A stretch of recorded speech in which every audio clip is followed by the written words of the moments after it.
Little angry with Divya. ஆமாம், கொஞ்சம் ஆங்கிரியாக இருக்குது. என்னன்னா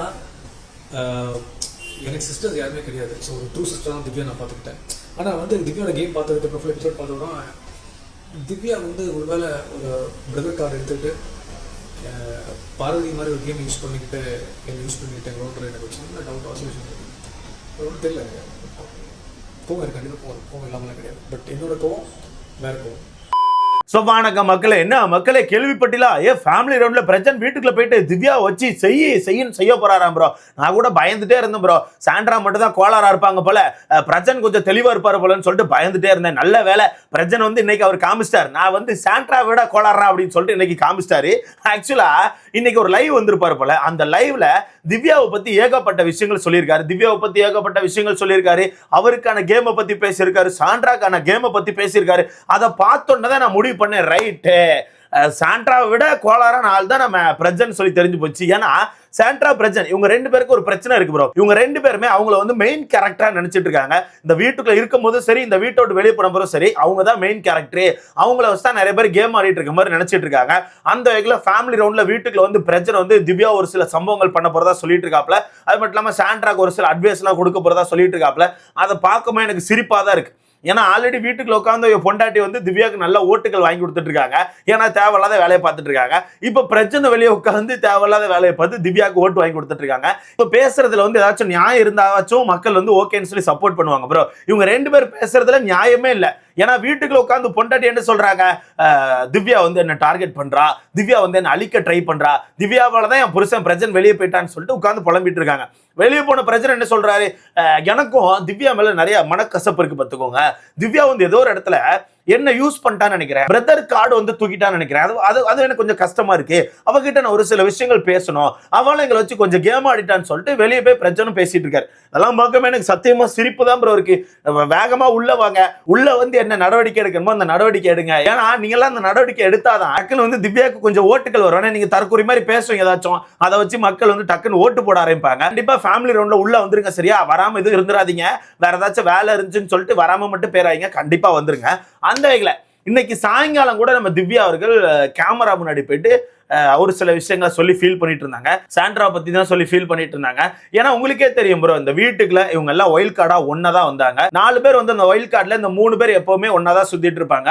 பிரஜன், சாண்ட்ரா, திவ்யா, இந்த 3 பேர் ஆக்சுவலா ஒரு குரூப்பா தான் சுத்திட்டு இருந்தாங்க. 3 பேர் தான் அங்கேயுமா உட்காந்து நிறைய பிளான் போடுறது, நிறைய விஷயங்கள் டிஸ்கஸ் பண்றதுன்னு சொல்லிட்டு ஏகப்பட்ட விஷயங்கள் பண்ணிட்டு இருந்தாங்க. அப்படி இருக்கும்போது 3 பேருக்குள்ள ஒரு நல்ல பாண்ட் இருந்துச்சு. ஓகேவா? 3 பேருக்குள்ள ஒரு நல்ல பாண்ட் இருந்துச்சு. சடனா பிரஜன் அவர்கள் வெளியே போயிட்டாங்க. வெளியே போன உடனே சாண்ட்ரா வந்து அவங்களுக்கான கேரக்டர் ஒரு மாதிரி மாத்திட்டு திவ்யா மேல வெறுப்புகளை கொடுத்துட்டு இருக்காங்க. அப்ப திவ்யா என்னதான் பண்ணுவாங்க? திவ்யா முடிஞ்ச அளவுக்கு போயிட்டு சாண்ட்ரா கிட்ட பேச ட்ரை பண்றாங்க. 2 நாட்களா பேச ட்ரை பண்ணாங்க. பட் இவங்க வந்து பேச மாட்டேன்னு சொல்லிட்டு ஒரு மாதிரி மூஞ்ச திருப்பிட்டு போறாங்க, கத்துறாங்க. அதுக்கு மேலே போய் நம்ம திவ்யாவால பேச முடியுமா? பேச முடியாது. ஆனா பேசாம போன சாண்ட்ரா என்ன பண்றாங்க, திவ்யாவை பத்தி தப்பா பேசிட்டு இருக்காங்க. சரி, வெளியே போன பிரச்சனை இதெல்லாம் பார்த்து புரிஞ்சு அவராச்சும் கரெக்டா பேசுவார்னு பார்த்தா அவருமே தப்பா தான் பேசிட்டு இருந்தாப்ல. அந்த வகையில கேமரா முன்னாடி போய் இன்னைக்கு என்ன சொல்லிட்டு இருந்தாங்கன்னா, இன்னைக்கு வந்து நாமினேஷன் நடக்கும்போது நம்ம திவ்யா வந்து சாண்ட்ராவை நாமினேட் பண்ணிருப்பாங்க. அப்ப சொல்றாங்க, நான் இப்போ வந்து சாண்ட்ராவை நாமினேட் பண்ணிருக்கேன், இது சரியா தப்பான்னு கூட எனக்கு தெரியல, ஆனா எனக்கு பண்ணணும்னு தோணுச்சு. ஏன்னா அவங்களுக்கான நடவடிக்கை வந்து என்ன ஹர்ட் பண்ணுது. நான் வந்து அவங்க கூட ஒரு சிஸ்டர் பாண்ட்ல தான் கனெக்ட்ல இருந்தேன். சடனா எதுவுமே ஒரு ரீசன் இல்லாம டக்குன்னு என்ன விட்டு அவாய்ட் பண்ணிட்டு போயிட்டாங்க. அவாய்ட் பண்ணிட்டு போயிட்டு இப்போ ஒருத்துக்கு ரீசன் கூட சொல்ல மாட்டேங்காங்க. ரீசன் சொல்லாம போனவங்க ஒரு மாதிரி ஒரு பிஹேவியர் காமிக்கிறாங்க. அந்த ஆக்டிவிட்டி என்ன ரொம்பவே ஹர்ட் பண்ணுது, எனக்கான கேமை வந்து டவுன் பண்ணுது. நேத்துமே சேதனை முன்னாடி போயிட்டு இன்டைரக்டா நான் ஏதோ பேசுறேன்னு சொல்லிட்டு இருக்காங்க. நான் எங்கேயுமே இன்டைரக்டா அவங்கள பத்தி நான் பேசினது இல்லை. அவங்கள பத்தி எங்க உட்காந்து பேசியிருப்பேன், ஃபீல் பண்ணியிருப்பேன், கண்டிப்பா பண்ணியிருப்பேன். ஆனா அவங்க நடந்து போகும்போதோ இல்ல அவங்க தள்ளி உட்கார்ந்து இருக்கும் போது அவங்கள பத்தி ஏதாவது சொல்ற மாதிரி ஜாடமாடியா இந்த மாதிரி இன்டைரக்டா நான் பேசினதே கிடையாது. பட் என்னை பத்தி சொல்லிட்டே இருக்காங்க. அவங்களுக்குள்ள ஒரு விஷயம் இருக்கு, அந்த விஷயத்தை டைரக்டாவும் வந்து அட்ரஸ் பண்ண மாட்டேங்காங்க. என்னாலையும் போய் அட்ரஸ் பண்ண முடியலன்னு சொல்லிட்டு உட்காந்து ஃபீல் பண்ணிட்டு இருக்காங்க. ஃபீல் பண்ணி பேசிட்டு இருக்கும்போது டக்குன்னு சாண்ட்ரா வந்துட்டாங்க. வந்தோடனே டக்குன்னு நம்ம திவ்யா கிளம்பி போயிட்டாங்க. அவங்க பார்த்தாங்க எதுக்கு பஞ்சாயத்துன்னு சொல்லிட்டு கிளம்பி போயிட்டாங்க. சாண்ட்ரா வந்து அந்த டோர் பக்கத்துல உட்காந்து எப்பவும் போல கதவை திறங்க கதவை திறங்க அப்படின்ற மாதிரி ஃபீல் பண்ணிட்டு இருக்காங்க. கதவை திறங்கன்னு சொல்ல மாட்டேங்கிறாங்க, சொன்னா நல்லா இருக்கும், பிக் பாஸ் டீம் கதையாச்சும் திறப்பாங்க. அந்த வகையில் இந்த பக்கம் உட்காந்து ஃபீல் பண்ணிட்டு இருக்காங்க. திவ்யா பாட் நடந்து பேச்சு. ஓகேவா, இங்க ஒரு விஷயம் நல்லாவே தெரியுது. இவங்க ஆக்சுவலா சாண்ட்ரா கூட தான் கனெக்ட்ல இருந்தாங்க. ஓகேவா, யாரு நம்ம திவ்யாவை பொறுத்தவரைக்கும் சாண்ட்ரா கூட தான் ஃபுல் கனெக்ட்ல இருந்தாங்க. எப்போ இருந்து அவாய்ட் பண்ண ஆரம்பிச்சாங்கன்னா அந்த ஸ்கூல் டாஸ்க்ல இருந்து அவாய்ட் பண்ண ஆரம்பிச்சாங்க. கரெக்டா அந்த ஐஸ்கிரீம் டாபிக் முடிஞ்சு அந்த நீட்டு கட்டு இந்த டாபிக்லாம் முடிஞ்ச அடுத்த வாரமே டக்குன்னு அவாய்ட் பண்ண ஆரம்பிச்சிட்டாங்க. அவாய்ட் பண்ணிட்டு போனவங்க சுத்தமா அதுக்கப்புறம் பேசுறதே இல்லை. இவங்க போய் பேசினா கூட என்னன்னா என்ன அந்த மாதிரி தான் பேசிட்டு இருந்தாங்க. அப்ப இவங்களும் நிறைய யோசிக்க ஆரம்பிச்சிட்டாங்க. யாரு திவ்யாவுமே நிறைய யோசிக்க ஆரம்பிச்சிட்டாங்க. என்ன நடந்துச்சுன்னே தெரியல, அவங்க என்ன யோசிக்கிறாங்கன்னே தெரியல, அதை சொன்னாதானே என்னால பேச முடியும், அதை சொல்லவும் மாட்டேங்காங்க, அதை வச்சு ஒரு மாதிரி குத்திக்கிட்டே இருக்காங்க, அதான் எனக்கு கஷ்டமா இருக்குன்னு சொல்லிட்டு உட்காந்து ஃபீல் பண்ணிட்டு இருக்காங்க. ஓகேவா, இதை வெளியே போன பிரஜன் எப்படி புரிஞ்சு எப்படி பேசியிருந்திருக்கணும். ஆனா பிரஜன் வெளியே போயிட்டு எப்படி பேசினா தெரியுமா, ஃபர்ஸ்ட் வெளியே போன உடனே கொடுத்த இன்டர்வியூலாம் கவனிச்சிங்கன்னா ஃபுல்லா சாண்ட்ராக்கு சப்போர்ட் பண்ணி, அது சாண்ட்ராக்கான கேம், சாண்ட்ராக் வந்து பொசஸ்லாம் கிடையாது, அவ இப்ப பண்ணிட்டு இருக்கிறதுக்கு பேரு, அவ இப்ப வீட்டுக்குள்ள என்ன பண்ணிட்டு இருக்காளோ அது ஒரு கேம்னு சொல்லிட்டு பிரஜன் தான் சொன்னார். எப்படி ஒரு பொண்ணை அசிங்கப்படுத்தி பேசிட்டு இருக்கிறது, ஒரு பொண்ணை வந்து பிரஜன் கூட சேர்த்து வச்சு பேசிட்டு இருக்கிறது சாண்ட்ராக்கான கேம்னு சொல்லிட்டு பிரஜன் தான் சொன்னார். எப்படி ஒரு குடும்பம் பார்த்தீங்களா, நல்ல ஒரு குடும்பமா இருக்காங்க, அப்படி பிரஜன் தான் சொல்லியிருந்தார். சொல்லிட்டு நிறைய இன்டர்வியூஸ்ல எல்லாம் போயிட்டு திவ்யா எங்களை யூஸ் பண்ணிட்டா, திவ்யா ஏதோ ஒரு கட்டத்தில் என்ன யூஸ் பண்ணியிருக்கா, அதான் எனக்கு கொஞ்சம் கஷ்டமா இருந்துச்சு, நான் கண்டிப்பா அதை அட்ரஸ் பண்ணுவேன், அதை கண்டிப்பா பேசுவேன், வீட்டுக்குள்ள சாண்ட்ரா வந்து அவங்களுக்கான கேமை போட்டுட்டு இருக்காருன்னு சொல்லிட்டு இருந்தாங்க. அப்போ கூட நான் விட்டுட்டேன், சரி வெளியே வந்த கடுப்புல ஏதோ பேசுறாரு போலன்னு சொல்லிட்டு. ஏன்னா அந்த இன்டர்வியூஸ் முடிஞ்சு அதுக்கப்புறம் ஒரு 2-3 இன்டர்வியூஸ் தாண்டி அடுத்தடுத்த கொடுக்குற இன்டர்வியூஸ்லாம் சாண்ட்ராக் ஆப்போசிட்ல பேச ஆரம்பிச்சார். நீங்க கவனிக்கலாம், ஒரு இன்டர்வியூலாம் சாண்ட்ராக் ஆப்போசிட்ல பேசியிருந்தாரு. இந்த வீட்டோட விஷ பாட்டல் யாருன்னு கேட்கும்போது பிரஜன் சாண்ட்ராவை செலக்ட் பண்ணாரு. பிரஜன் சாண்ட்ரா செலக்ட் பண்ணாரு. இந்த வீட்டோட அழுமூஞ்சி யார் அப்படிங்கும்போது இந்த வாரம் சாண்ட்ரா தான் அழுதுட்டு இருக்காங்க, அவங்க தான் அழுமூஞ்சின்னு சொல்லிட்டு சாண்ட்ராக்கு ஆப்போசிட்ல அவர் பேசினார். புரியுதா, ஃபர்ஸ்ட் வெளியே வந்தோடனே டப்புன்னு ஒரு ஹர்ட் கொடுத்தாரு. அப்ப மக்கள் எல்லாரும் சேர்ந்து பிரச்சனை அடிக்க ஆரம்பிச்சோன்னா டப்புன்னு ஒரு பல்ட்டி அடிச்சு சாண்ட்ரா தான் விஷ பாட்டில், சாண்ட்ரா தான் அழுமூஞ்சின்னு சொல்லிட்டு எல்லாத்தையும் சாண்ட்ரா கொடுத்துட்டு இருந்தார். சடனா இன்னைக்கு வந்த லைவ்ல திவ்யாக்கு ஆப்போசிட்ல பேசுறாரு. அப்ப என்ன சொல்றாரு, என்ன யூஸ் பண்ணிட்டா, ஏதோ ஒரு இடத்துல என்ன யூஸ் பண்ணி பிரதர் கார்டு தூக்கிட்டா நினைக்கிறேன்னு சொல்றாரு. இங்க நான் ஒரு விஷயத்த சொல்லணும், இந்த வீட்டுக்குள்ள யாராச்சும் யூஸ் பண்ணி ஒரு கார்டை தூக்குறாங்கன்னா அவங்க ஒரு நல்ல ஒரு பிளேயரா இருக்கும்.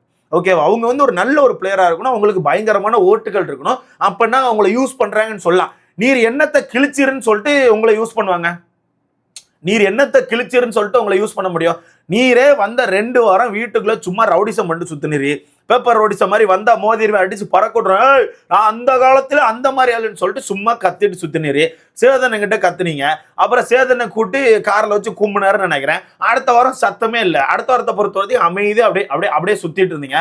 கடைசி அந்த சங்கிலி பறிப்பு தாலி அரிப்பு அந்த டாஸ்க் வருதுங்க, அதான் அந்த நகையை ஆட்டே போடுற டாஸ்க், அந்த டாஸ்க்ல தான் இவர் சூப்பரா பண்ணியிருந்தார். குறைய சொல்ல முடியாது, நல்லா பண்ணியிருந்தாரு. ஆனா உங்ககிட்ட தான் ஓட்டுகளே இல்லையா, உங்ககிட்டயும் ஓட்டு இல்ல, சாண்ட்ரா கிட்டே ஓட்டு இல்ல, நீங்க 2 பேருமே ஓட்டுகள்ல கீழே தான் இருந்தீங்க. திவ்யா அப்பவும் ஓட்டுகள்ல மேலதான் இருந்தாங்க, திவ்யா டே 1ல இருந்து ஓட்டுகள்ல மேலதான் இருக்காங்க. அப்படி இருக்கும்போது உங்களை யூஸ் பண்ணி அவங்களுக்கு என்ன பிரயோஜனம், அதை மட்டும் சொல்லுங்களேன். அதாவது உங்களை யூஸ் பண்ணி என்ன பிரயோஜனம், இதுல எப்படி சொல்றாங்கன்னா, வீட்டுக்குள்ள விஜே பாரு ஒன்று பண்றால, விஜே பாரு ஒரு சில விஷயம்லாம் பண்ணுவோம்ல, ஒரு மாதிரி யூஸ் பண்ணுவோம்ல, அந்த மாதிரி ஏதோ திவ்யா யூஸ் பண்ண மாதிரி எனக்கு ஃபீல் ஆச்சுன்னு சொல்லியிருக்காரு. இவர் அதான் சொல்றேன்ல, புருஷன் பொண்டாட்டி 2 பேருக்கும் ஒரு பிரச்சனை இருக்கு ப்ரோ.